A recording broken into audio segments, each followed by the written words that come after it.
देवरानी की लंबी छलांग। शिखा और प्रिया दोनों एक ही कॉलेज में पढ़ती थी और दोनों ही कॉलेज की टॉप स्टूडेंट्स में से एक थी। लेकिन दोनों के मन में हमेशा एक दूसरे के लिए कंपटीशन चलता ही रहता था कि कहीं ये मुझसे आगे ना निकल जाए। बात बन रही है ना, ये सबको कहती फिर रही है आज का फैंसी ड्रेस कंपटीशन तो मैं ही जीतूंगी। लेकिन मेरे होते हुए मैं ऐसा कभी होने नहीं दूंगी। अनु, जरा एक कैंची तो लाकर दो मुझे। कैंची? लेकिन कैंची से तो क्या करेगी?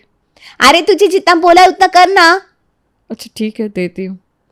अनु शिखा को कैंची लाकर देती है और शिखा ड्रेसिंग रूम में जाकर वहां रखे प्रिया के गाउन को जगह जगह से कैंची से काट देती है। अब देखती हूँ महारानी जी कैसे जीती है ये कंपटीशन। थोड़ी देर बाद प्रिया तैयार होने के लिए ड्रेसिंग रूम में आती है तो अपनी ड्रेस की ऐसी हालत देखकर उसके तो पैरों तले से जमीन खिसक जाती है। हे भगवान, मेरी ड्रेस को ये क्या हो गया? अब कंपटीशन के लिए मैं क्या पहनूंगी? तभी शिखा वहां प्रिया के गले पर नमक छिड़कने आती है। अरे अरे रे, ये तुम्हारी ड्रेस को क्या हो गया? ये तो खराब हो गई। अब तुम कंपटीशन के लिए क्या पहनोगी? चलो छोड़ो, वैसे भी कंपटीशन तो मुझे जीतना है। तुम अगर ये ड्रेस पहन भी लेती तो कुछ फायदा नहीं होने वाला था। मुझे अच्छी तरह पता है ये सब तुमने किया है ना। अब तुम देखो मैं क्या करती हूँ। प्रिया भी वहां रखी हुई कैंची उठाती है और शिखा की नई ड्रेस को पूरी तरह से कैंची से काट देती है। ये क्या किया तुमने?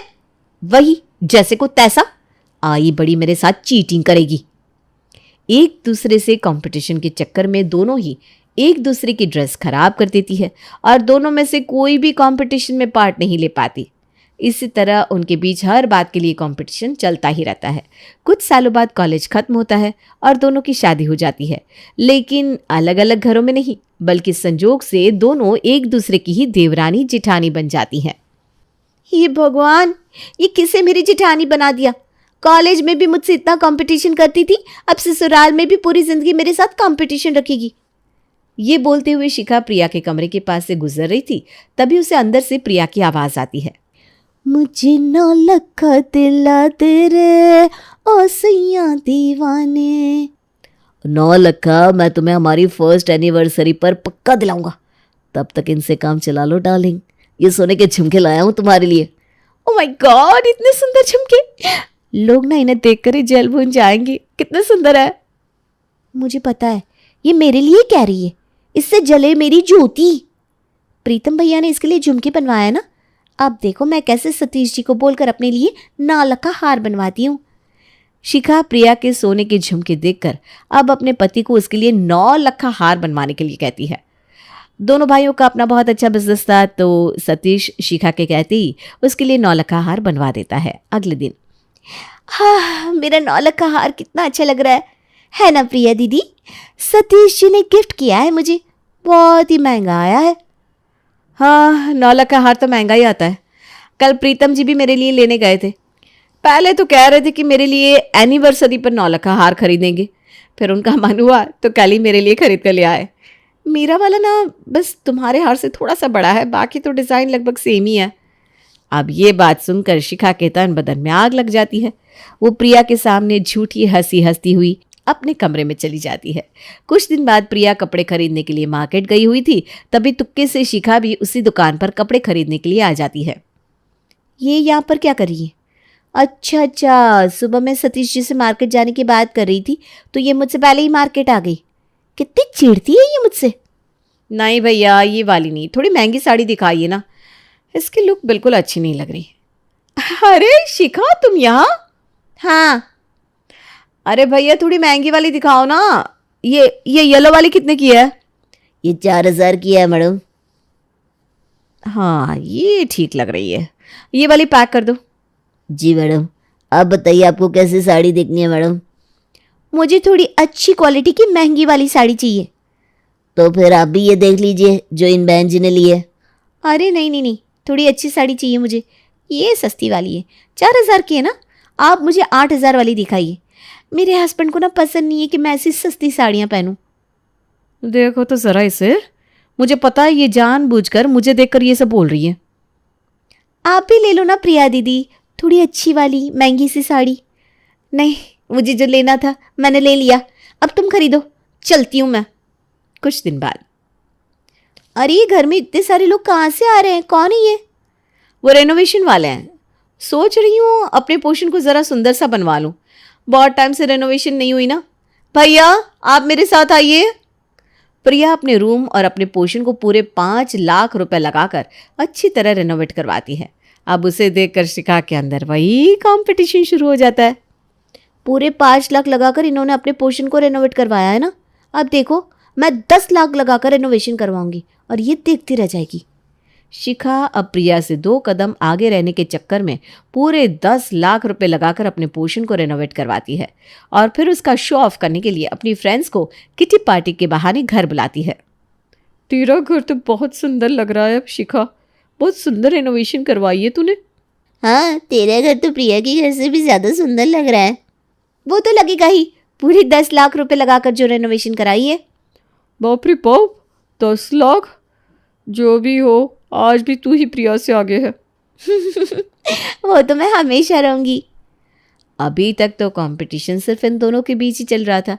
प्रिया ने तो शादी के बाद अपने इस कंपटीशन वाले बचपने को छोड़ भी दिया था, लेकिन शिखा नहीं सुधरी थी। कुछ साल बाद दोनों के बच्चे हुए और स्कूल जाने लगे। कुछ समय बाद, अरे प्रिया बहू, तू राहुल का एडमिशन करवाने के लिए गई थी ना, करा लिया एडमिशन? नहीं मम्मी जी, जिस स्कूल में हम एडमिशन करवाने की सोच रहे थे ना, वो उतना अच्छा नहीं है।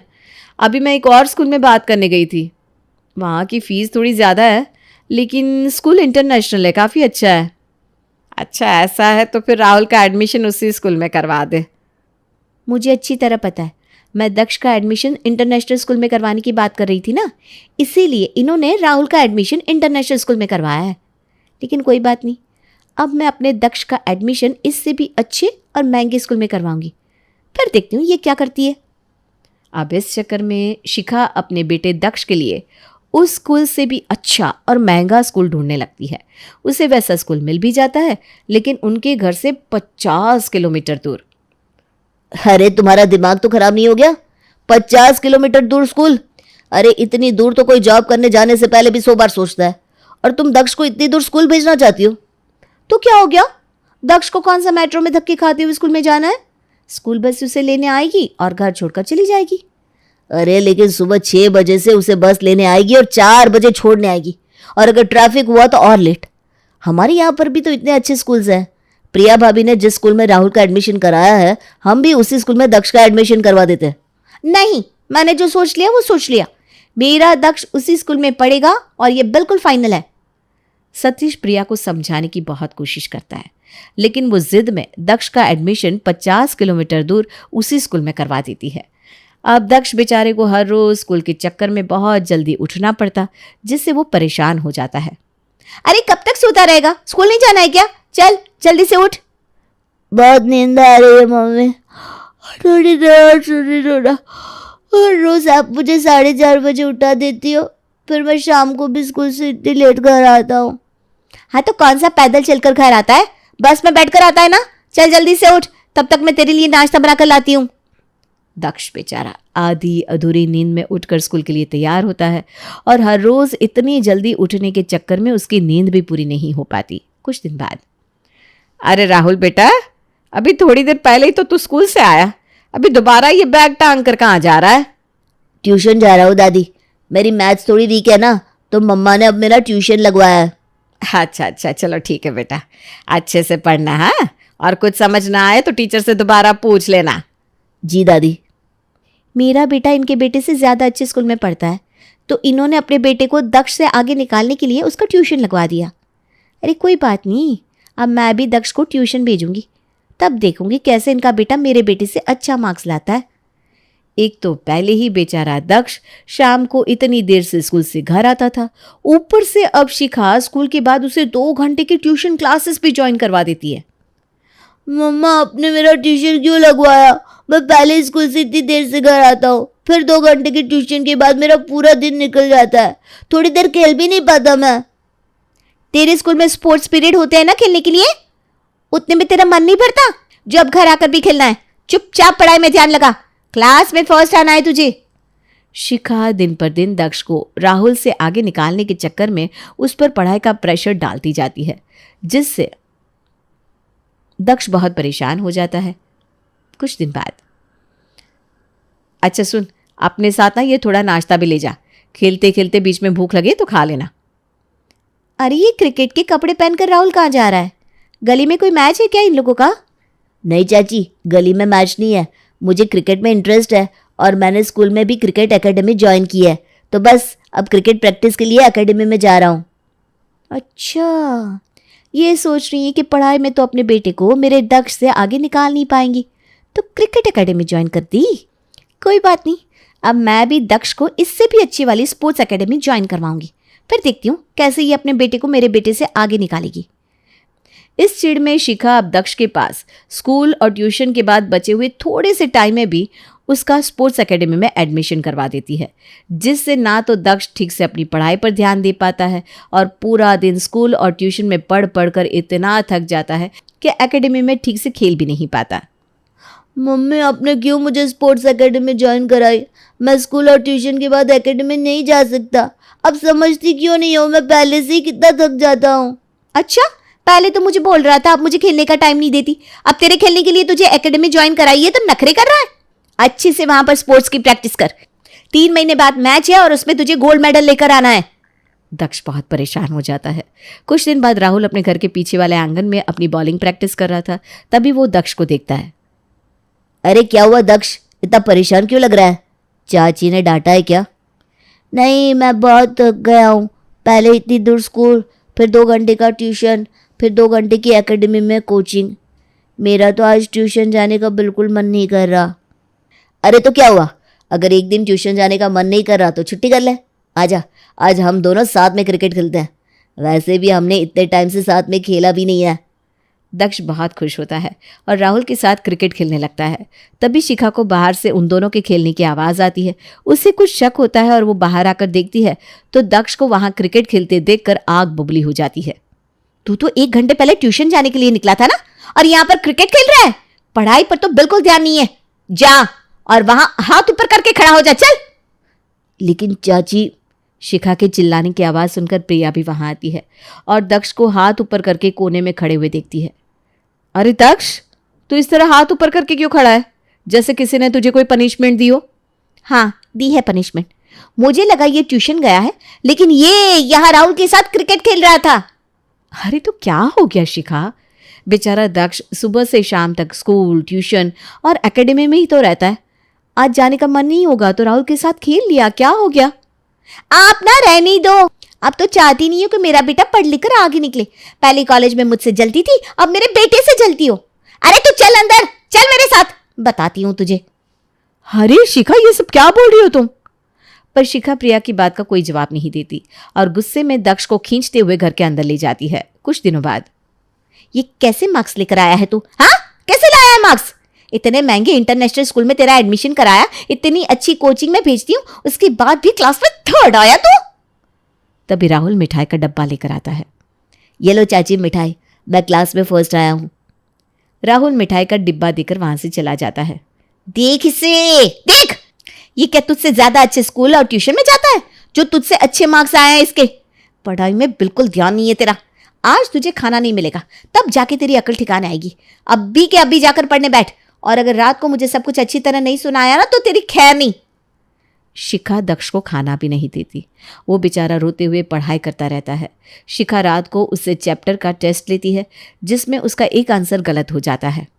ये आंसर कैसे गलत हुआ? हाँ, याद क्यों नहीं किया ठीक से? आज पूरी रात जाग कर पढ़ाई करेगा तू। शिखा दक्ष को बहुत ज़्यादा टॉर्चर करने लगती है। वो उससे इतना ज़्यादा डरने लगता है कि वो अब उसके पास जाता ही नहीं, बल्कि अपनी बड़ी मम्मी प्रिया के पास ही हर समय रहने लगता है। अब कितने अच्छे आलू के पराठे बनाती हो बड़ी मम्मी, बहुत टेस्टी है। मुझे एक और मिलेगा? हाँ, क्यों नहीं बेटा, ये लो। तभी शिखा गुस्से में वहां पर आती है। क्या कर रहा है तू यहाँ पर?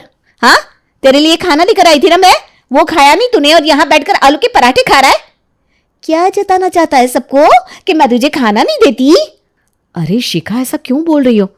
दक्ष का आलू पराठे खाने का मन था तो राहुल के साथ उसने खा लिया, इसमें तक गुस्सा होने वाली क्या बात है? तो बीच में बोलो ही मत। और तू, तेरा एकेडमी में जाने का टाइम हो रहा है ना, चल जल्दी से निकल। आज मैं तुझे एकेडमी छोड़कर आऊंगी, और अगर मुझे वहां से तेरी एक भी शिकायत मिली ना तो आज तेरी खैर नहीं। नहीं, मैं बहुत थका हुआ हूँ, मुझे नहीं जाना। चुपचाप खड़ा होता है या बताओ अभी। अरे अगर एक दिन दक्ष का एकेडमी जाने का मन नहीं है तो जाने दो ना शिखा, बेचारा हर रोज इतना सब करके थक जाता है। शिखा प्रिया की बात को इग्नोर कर देती है और दक्ष को जबरदस्ती एकेडमी लेकर जाने के लिए डाइनिंग टेबल से ही घसीटने लगती है। इस चक्कर में वो चेयर से नीचे गिर जाता है और उसके घुटने में चोट लग जाती है। मुझे लग गई, बड़ी मम्मी। चोट लगने के बाद भी बड़ी मम्मी याद आ रही है। ऐसा क्या जादू कर दिया है आपने इस पर, जो चोट लगने पर भी अपनी माँ को छोड़कर ये आपका नाम ले रहा है? क्योंकि इसकी माँ का ध्यान तो सिर्फ मुझसे बहस करने में है। राहुल बेटा जल्दी से फर्स्ट एड किट लेकर आओ। राहुल फर्स्ट एड किट लेकर आता है। शिखा उसके बैंडेज करने लगती है और वो उसे खुद को भी हाथ लगाने नहीं देता और अपनी बड़ी मम्मी से ही अपनी बैंडेज करवाता है। शिखा को ये देखकर बहुत गुस्सा आता है। चल अपने कमरे में, मैं तेरे लिए हल्दी वाला दूध लेकर आती हूँ। नहीं चलना मुझे आपके साथ, मुझे बड़ी मम्मी के साथ रहना है, आप जाओ यहाँ से। बदतमीज कहीं के, अपनी मम्मी से ऐसे बात करते हैं? मैं जानती हूँ ये सब कुछ इन्होंने सिखाया है तुझे। मेरे बेटे को आगे निकलते हुए देखकर बर्दाश्त नहीं हुआ ना आपसे। शिखा दक्ष को चांटा मारने के लिए हाथ उठाती है कि तभी प्रिया गुस्से में उसके हाथ को पकड़कर छटकते हुए कहती है, बस बहुत हो गया। आखिर चाहती क्या हो तुम? आगे निकलना है, आगे निकलना है। अरे आखिर कितना आगे निकलना है तुम्हें? अब कॉलेज में पढ़ने वाली वो 20 साल की लड़की नहीं रही हो तुम, जो हर बात में कंपटीशन करने की सोचती हो। अरे ये कंपटीशन खुद तक रखना था तो रखती, लेकिन अपने इस कंपटीशन के चक्कर में इस नन्ही सी जान पर कितना बोझ डाल दिया तुमने। कभी सोचा भी है? जब से हमारी शादी हुई, हम समझदार हुए, तब से मैंने कभी अपने मन में तुम्हारे लिए कंपटीशन की भावना नहीं रखी। सोचा अब तो हम बड़े हो गए हैं, अब क्या ये बचकाना हरकतें करनी। लेकिन तुम तो कभी बड़ी ही नहीं हुई। अपनी ईगो के चक्कर में अपने बच्चे का बचपन छीन रही हो तुम। अभी भी मौका है, सुधर जाओ, वरना जैसे दक्ष आज तुम्हारे पास आने से डर रहा है ना, कल को न जाने क्या होगा। अपने बच्चे को समझो और उसे प्यार करो, वरना उसकी माँ होते हुए भी कभी उसकी माँ नहीं बन पाओगी तुम। प्रिया की बातें सीधा शिखा के दिल पर जाकर लगती है। उसकी आंखों में आंसू आ जाते हैं। मुझे माफ कर दीजिए और तुम भी मुझे माफ कर दो दक्ष। मैंने तो हमेशा यही सोचा कि आप राहुल को मेरे बेटे से आगे निकालना चाहती हो, और यही सोच सोच कर मैं दक्ष पर हर चीज़ का प्रेशर डालती गई, जबकि आपके मन में तो कभी ऐसा कुछ नहीं था। मुझसे ज़्यादा तो आपने मेरे बेटे को समझा। मैंने तो अपने कंपटीशन के चक्कर में कभी ये सोचा ही नहीं कि इस बेचारे पर क्या बीत रही है। दक्ष अपनी मम्मी को देखकर, उनकी ये बातें सुनकर उसके आंसू पोंछता है और उस दिन के बाद शिखा अपने मन से इस कंपटीशन को हमेशा हमेशा के लिए निकाल देती है।